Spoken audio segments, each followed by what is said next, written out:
spring, Lincoln County farmers begin a season-long ritual that's been in place for decades. It's a process of planting and reaping, tilling and nurturing, all in an effort to provide food, fiber, feed, and fuel to the world. And Lincoln County farmers do it well. Lincoln County encompasses 536 square miles of rolling hills, lakes, streams, and farmland. Agriculture is the primary industry in the county. In 2014, farmers planted over 123,000 acres of corn, which yielded more than 17 million bushels. That same year, growers planted over 106,000 acres of soybeans, yielding more than 5 million bushels. Farmers also raised more than 28,000 cattle, 125,000 hogs, and nearly 4,000 sheep each year. That activity helps power the county's economic engine. Economic activity is important, but so too is the way of life that attracts and holds many people to the farm. Brian and Kim Frichte farm with their children near Verdi, on land that his great-grandfather originally bought. Brian's grandparents lived here too. He still farms with his dad on this century farm that's been in the family for generations.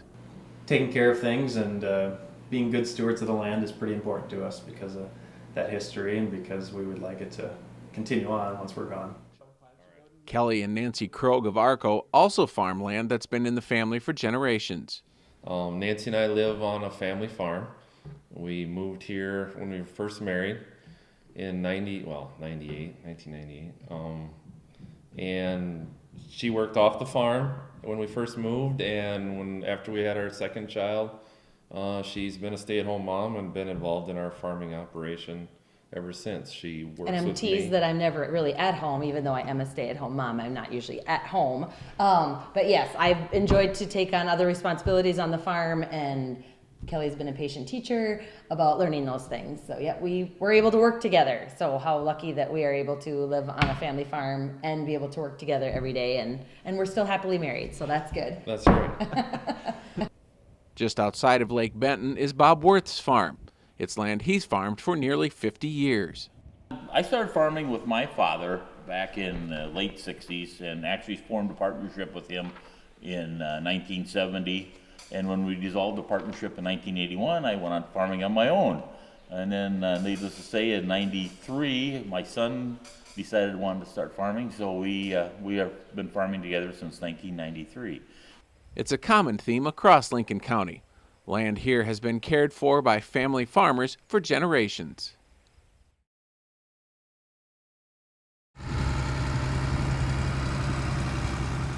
When snow melts and spring sunshine warms the soil, farmers prepare the soil to make a seed bed in which to plant seeds. Weather permitting, this process generally starts in early April.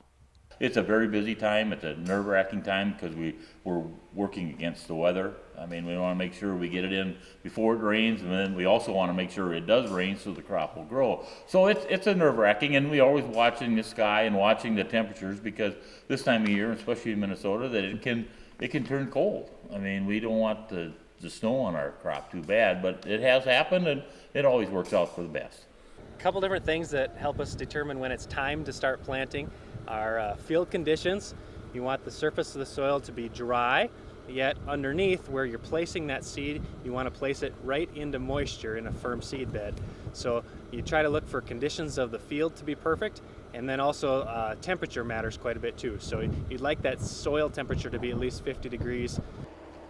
Corn is typically the first row crop planted. It takes longer to mature than soybeans, and it's also more tolerant if the spring is cold. With adequate moisture and warm temperatures, in days, the newly planted seed springs to life. Nice as can be. Nice little sprout coming out of it. That's the root. Starting its life to become ear of corn. It's just miracles of a farmer. I mean, it's you plant a seed and you just watch it grow. How it changes from that to a full-grown plant, which produces abundant ears of corn. We all hope as we plant it.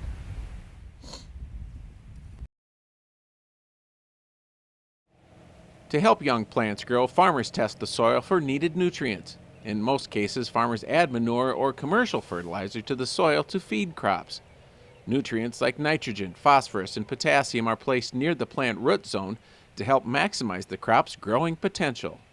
Well, we've started something new with fertilizing our crop. We've gone to zone fertilizing, which is variable rate technology. And we applied our phosphorus and potash last fall. And this spring we'll apply nitrogen. And now the benefits of that are we're using fertilizer more efficiently by placing it where it's needed most. You know, some of our areas of fertility in the field have been built up and don't need additional fertilizer. So we're trying to be a little more cost effective. If you don't have fertilizer on your soil, the crops would probably grow decent the first year and probably not quite so good the next year, and then they'd continue to gradually fall off in their health and in their performance. So it's sort of like eating your meat and potatoes or your vitamins. We all need nourishment, and so do the plants. By testing the soil, farmers are able to add only the nutrients the crops need, which maximizes productivity and reduces the chances that excess fertilizer will move off the land.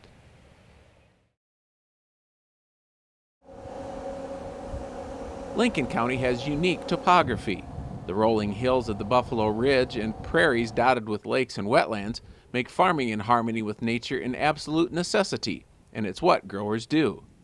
Farmers utilize various tillage techniques and practices as well as conservation methods to remain productive with minimal environmental impact.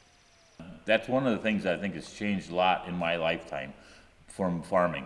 When I started farming in the late 60s, we didn't worry so much about taking care of the soil. I mean, we plowed, which is we turned the soil over with a machine that made it perfectly smooth and black. So when the wind did come or we got heavy rains, it did erode. It was very bad for erosion. So we were losing all our nutrients down into the creeks and the low ground where we didn't want it, or in the road ditches when the wind blew. So that's when we started changing our farming practices to do more conservation practices. Some of the ways we do that are we leave buffer strips around our streams, and we have a lot of trees planted around the place, and we try to do some conservation tillage. We don't do a lot of tillage in the fall here. Our ground is a little bit lighter, and so it would dry out if we were to do more tillage than what we do. So we just do a one-pass tillage system. We pull across that ground just one time and then plant into it.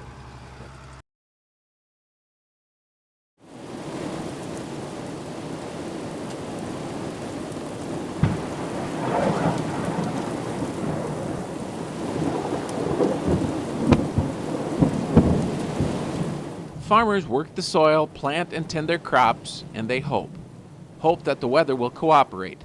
Crops need rain, heat, and sunshine. Too much of any of those factors and crop yields can be limited. We're very dependent on weather conditions. It determines what we do every day, it seems like. We spend so much time on making decisions that might gain us a couple bushels here or there, and all the research and dollars that go into gaining a couple bushels. But in the end, we're so dependent on the weather. And in corn, that can be 80, 100 bushel swing just based on what happens with the weather that we have absolutely no control over. So. Sometimes storms packing wind or hail can wipe out an entire season's worth of potential. Most years, farmers in Lincoln County are able to harvest a crop, but most growers live their lives with one eye on the weather.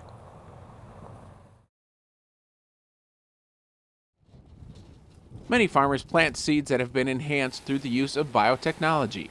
This scientific process introduces naturally occurring genes into crops. This helps to produce crops that are naturally resistant to pests or have increased drought tolerance. This helps to ensure farmers are able to consistently produce the crops needed to feed a growing world population, and can do so using fewer chemicals than 20 years ago. We virtually don't spray pesticides anymore. They're genetically engineered into the plant now. So to me, that's got to be a lot safer for the environment, and it's a lot cheaper for us to grow the product. The whole biotech issue is, to me, it's a much more hotly contested issue than maybe it needs to be. I don't feel like there's anything wrong with using a GMO product, but if someone doesn't want to use it, well, that's fine. We raise both here on this farm, some GMO products, some non-GMO, and as a business person, a farmer will raise whatever people demand.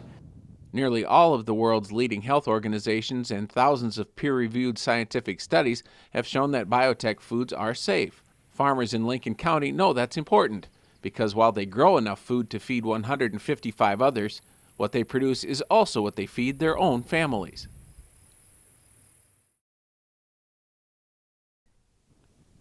By September, corn and soybean crops have matured.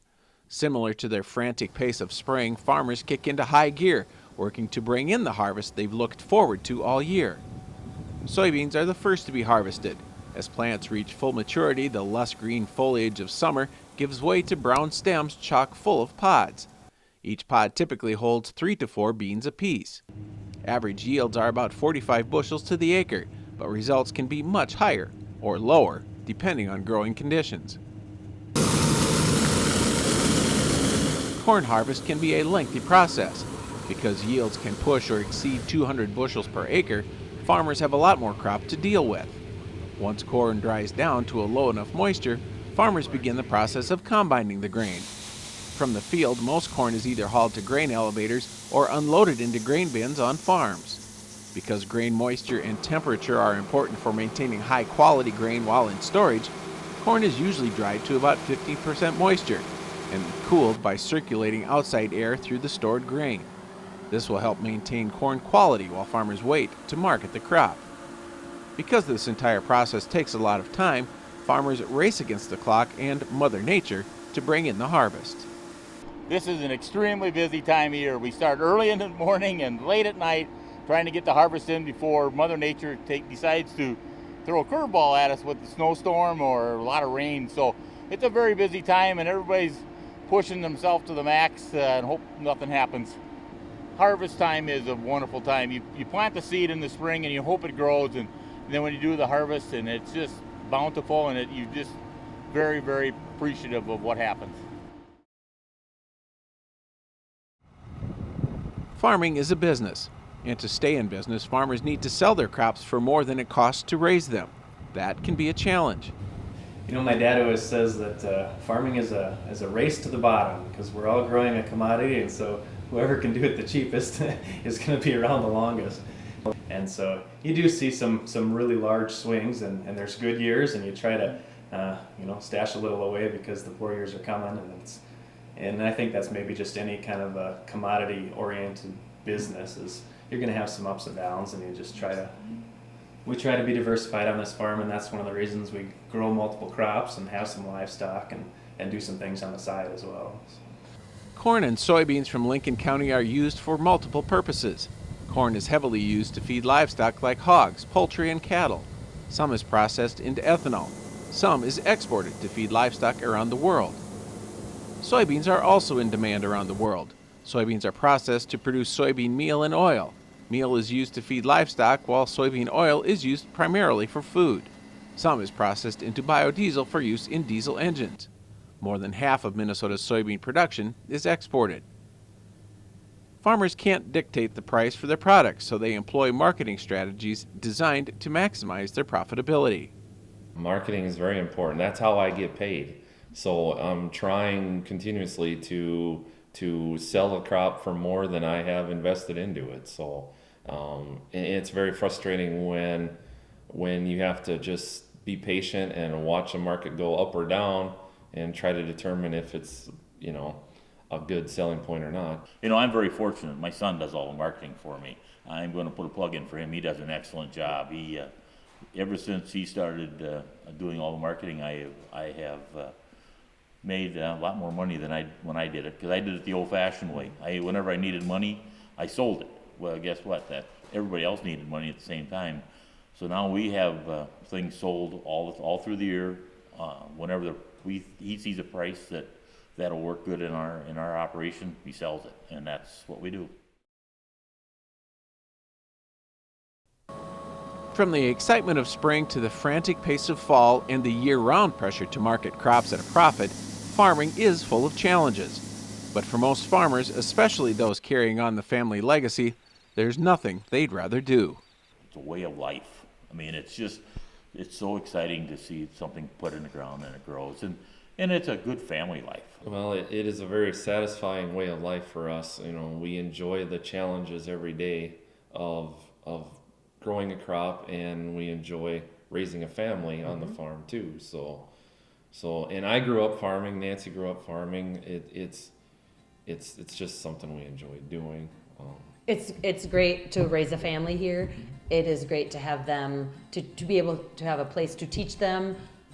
We get up, we get going, we do our chores.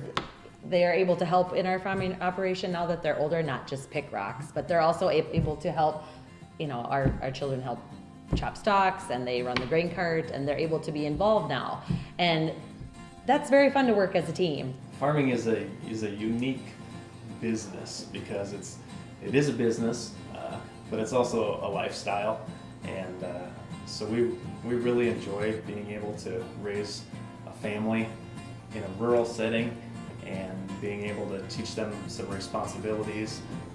I can't think of any other job or career path or family business that we could do that involves the kids so much, and you know, they just love being out here and helping out, and it's just a good way to raise a family.